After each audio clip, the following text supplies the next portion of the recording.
2024 সালের 5 আগস্ট সকাল থেকেই সেনাবাহিনী জানতো শেখ হাসিনার পতন হয়ে গেছে, কিন্তু পুলিশ জানতো না। তাই পুলিশ তখনও সরকারকে রক্ষা করতে সর্বাত্মকভাবে মাঠে ছিল। এক পুলিশ কর্মকর্তার বরাত দিয়ে জাতিসংঘের মানবাধিকার বিষয়ক হাই কমিশনারের তথ্য সন্ধানী প্রতিবেদনে এমন তথ্যই উঠে এসেছে। প্রতিবেদনে বলা হয়, বৈষম্য বিরোধী ছাত্র আন্দোলনের মার্চ টু ঢাকা। আসসালামু আলাইকুম প্রিয় দর্শক, বর্তমান যে বাংলাদেশের পরিস্থিতি এবং প্রেক্ষাপট সৃষ্টি হয়েছে তারই আলোকে কিছু গুরুত্বপূর্ণ ভিডিও ফুটেজ নিয়ে হাজির হয়েছি। তাই বলবো দর্শক, যারা ভিডিওটি অন করেছেন না টেনে মনোযোগ সহকারে সম্পূর্ণ ভিডিওটি দেখবেন, তাহলে আজকের বিষয়টি বুঝতে পারবেন। তো চলুন দর্শক, ভিডিওর শুরুতেই যে কিছু অংশ বিষয় দেখানো হয়েছে সেই ভিডিওগুলোর বিস্তারিত এখন দেখতে পাবেন। তার আগে বলবো, প্রতিদিনের আপডেট নিউজ দেখতে চ্যানেলটি সাবস্ক্রাইব করে রাখতে পারেন এবং ফেসবুক পেজ থেকে দেখলে পেজটি ফলো দিয়ে রাখতে পারেন। তো চলুন দর্শক, ভিডিওতে একটা লাইক দিয়ে ধারাবাহিকভাবে সম্পূর্ণ ভিডিওটি দেখে আসি। 2024 সালের 5 আগস্ট সকাল থেকেই সেনাবাহিনী জানতো শেখ হাসিনার পতন হয়ে গেছে, কিন্তু পুলিশ জানতো না। তাই পুলিশ তখনও সরকারকে রক্ষা করতে সর্বাত্মকভাবে মাঠে ছিল। এক পুলিশ কর্মকর্তার বরাত দিয়ে জাতিসংঘের মানবাধিকার বিষয়ক হাই কমিশনারের তথ্য সন্ধানী প্রতিবেদনে এমন তথ্যই উঠে এসেছে।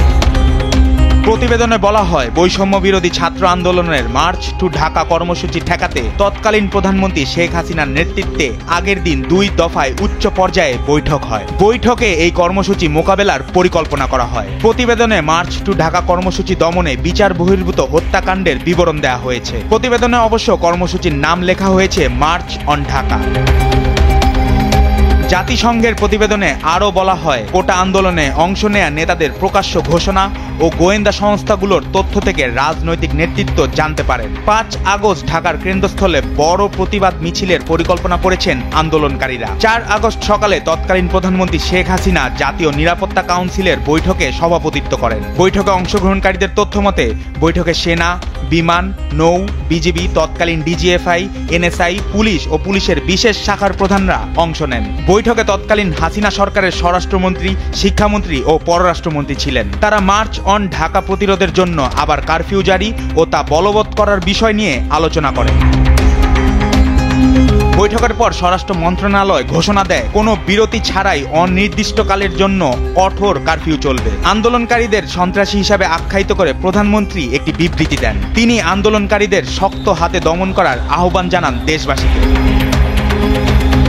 4 আগস্ট সন্ধ্যার পর তৎকালীন প্রধানমন্ত্রীর বাসভবন গণভবনে আরেকটি বৈঠক হয় বলে প্রতিবেদনে বলা হয়। বৈঠকে প্রধানমন্ত্রী নিজে অংশ নেন। অন্য অংশগ্রহণকারীদের মধ্যে ছিলেন স্বরাষ্ট্রমন্ত্রী, সেনাবাহিনী, পুলিশ, র্যাব, বিজিবি, সশস্ত্র বাহিনী বিভাগের প্রিন্সিপাল স্টাফ অফিসার ও সেনাবাহিনীর কোয়ার্টার মাস্টার জেনারেল।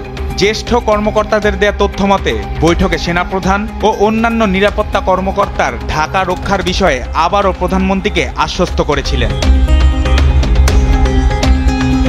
বৈঠকগুলোতে অংশ নেয়া ঊর্ধ্বতন কর্মকর্তাদের তথ্য মতে, বৈঠকে একটি পরিকল্পনার বিষয়ে ঐক্যমত হয়েছিল যে প্রয়োজনে শক্তি প্রয়োগ করে বিক্ষোভকারীদের ঢাকার কেন্দ্রস্থলে প্রবেশে বাধা দিতে পুলিশের পাশাপাশি সেনাবাহিনী ও বিজিবি মোতায়েন করা হবে। সেনাবাহিনী ও বিজিবি সাজোয়া যান ও সেনা মোতায়েন করে ঢাকার প্রবেশ পথগুলো অবরুদ্ধ করবে এবং বিক্ষোভকারীদের প্রবেশে বাধা দিবে। শেখ হাসিনার ব্যক্তিগত নিরাপত্তা বাহিনী স্পেশাল সিকিউরিটি ফোর্সের তৎকালীন মহাপরিচালক 5 আগস্ট প্রথম প্রহরে বিজিবির মহাপরিচালককে পরপর 2টি হোয়াটসঅ্যাপ বার্তা পাঠান। সেই বার্তাগুলোই কি ছিল তা জাতিসংঘের প্রতিবেদনে উঠে এসেছে। তথ্য অনুসারে ওই 2টি বার্তায় প্রথমটি ছিল একটি ফরওয়ার্ড করা সম্প্রচারিত বার্তা, যা আন্দোলনের নেতাদের বলে মনে হয়। এতে তারা ঢাকায় প্রবেশের পথগুলো সম্পর্কে আন্দোলনকারী ছাত্র জনতাকে জানিয়েছিলেন। দ্বিতীয় বার্তাটি প্রতিরক্ষা আদেশের রূপরেখার একটি ভিডিও রয়েছে বলে মনে করা হয়। এতে প্রতিরক্ষার প্রথম ও দ্বিতীয় লাইন, একটি তৃতীয় দূরপাল্লার ইউনিট, একটি ব্যাকআপ ইউনিট বাহিনীর কথা বলা হয়েছে।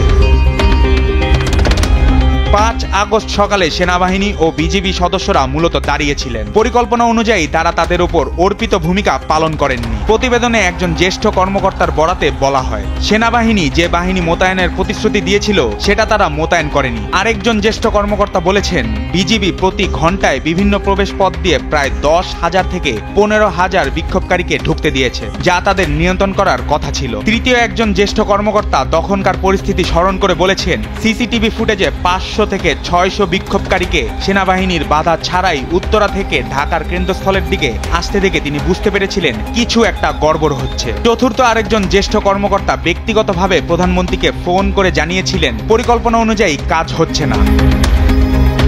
প্রতিবেদনে আরো বলা হয়, মার্চ অন ঢাকা থামাতে বিক্ষোভকারীদের শহরে কেন্দ্রস্থলে পৌঁছাতে বাধা দিতে তখনও পুলিশ অনেক জায়গায় বিক্ষোভকারীদের উপর প্রাণঘাতী গুলি চালাচ্ছিল। পুলিশের একজন কমান্ডার ব্যাখ্যা দিয়ে বলেছিলেন, সেদিন সকাল থেকেই সেনাবাহিনী জানতো শেখ হাসিনার পতন হয়ে গেছে, কিন্তু পুলিশ জানতো না। তাই পুলিশ তখনও সরকারকে রক্ষা করতে সর্বাত্মকভাবে মাঠে ছিল।